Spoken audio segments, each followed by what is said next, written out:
Hello everyone, welcome to another video on my channel. My name is Marshall3498. Today's motovlog is going to be motorcycle related as usual, and that topic is going to be on the newly just released to US dealers in just in the last month or two is the 790 Adventure.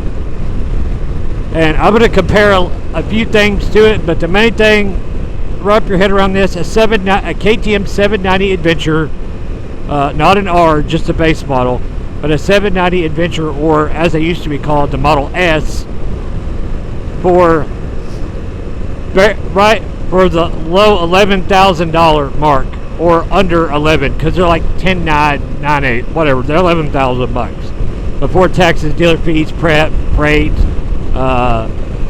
PDI costs, whatever. But what are you not getting for that compared to this bike that I'm riding?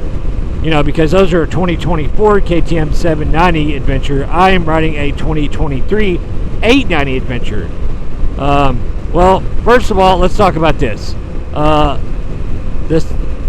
They're built by CF Moto now, the 790 Adventure. Apparently, that 790 Adventure took the place of this bike that I'm riding, the 890 Adventure base model, or the Model S, what they used to be called. Because they are built by CF Moto, you get a few less things because, you know, it's a cheaper bike. It's made by CF Moto, so you get a few different things. But the main thing you don't get, you just don't get you get a preload only adjustable rear shock. But that's really about all. That's the only difference. They have, the 790 has the same suspension travel that this bike does, right at 8 inches front and rear. It has really close, within an inch of the same ground clearance, so that's plenty of ground clearance. I think it's still like 8 inches suspension travel. 8 inches ground clearance. This bike, I think it's like 8.5. It's really similar, but you get a lower seat height because of that at only like 32 inches.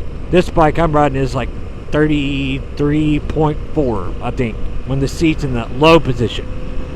But that's the main thing. You get a little less nice suspension package, but you still get, you know, all the TFT, the new updated TFT display.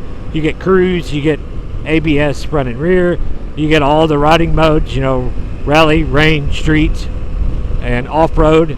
So you get off-road ABS.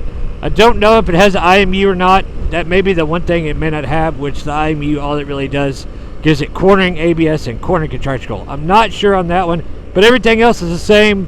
You know, same riding position, same blah blah blah. It does come in the older style KTM kind of funky mirrors, but most guys put adventure mirrors or double takes like I have on mine. It's the same bike. Backlit switch gear, same brakes, front and rear. You get a little less horsepower. It's like 9 horsepower less. Come on.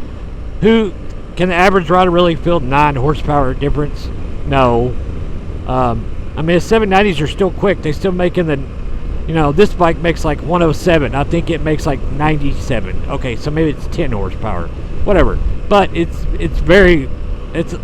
less. And it's like 20 pounds lighter. Probably because the frame is a little different and the rear subframe is a little bit less beefy. Or they're saving weight there somehow. I don't know. But it's still tubeless front and rear, wheels front and rear. It's all the things, but at a cheaper price. If that bike was out when I bought this one, and they had both of them at my dealer, I would have bought the cheaper one, because it's like $3,000 cheaper. It's quite a lot. You know, I think it's right at 3, because this bike was like 13.9, and that's 10.9, so yeah, that's $3,000. You know, you still get the LED, everything, turn signals, brake light, headlight, all that stuff. You know, it's still the same bike, really. It looks a little different because the color scheme on the plastic is different. But, you know, as far as the color, but it's the same, other than a few things. The black one looks a little different than this one. This one has a lot of battleship gray accents, which I really dig. The regular black one they have just has like 790 in red and kind of like a dark red letters. So the graphics are a little different. The seat's probably the same. It may be a different seat, but let's be honest, all KTM and most stock seats, if you're going to do a lot of touring, kind of suck. This seat is the same way. After about 45 minutes, your butt hurts and you're really ready to take a break. The body position's fine, but it's a seat that's kind of, it's a little lackluster, but, you know, I've ridden this bike like almost 300 miles in a day, and the only thing that really ever hurt was my butt. And after about 5-10 minutes, walk around a little bit, it's okay. By the end of the day, it's sore, but, you know, you take little breaks, it's still okay.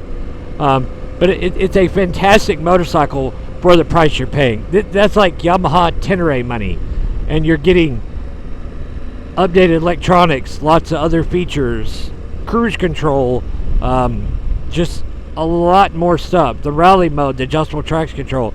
You're getting so much more stuff for your money. It's a bargain. And like I said, if that bike was out when I bought this one, I'd have bought that one and saved some money. And all the upgrade parts, I still would have come out cheaper than what this costs brand new. So figure that out.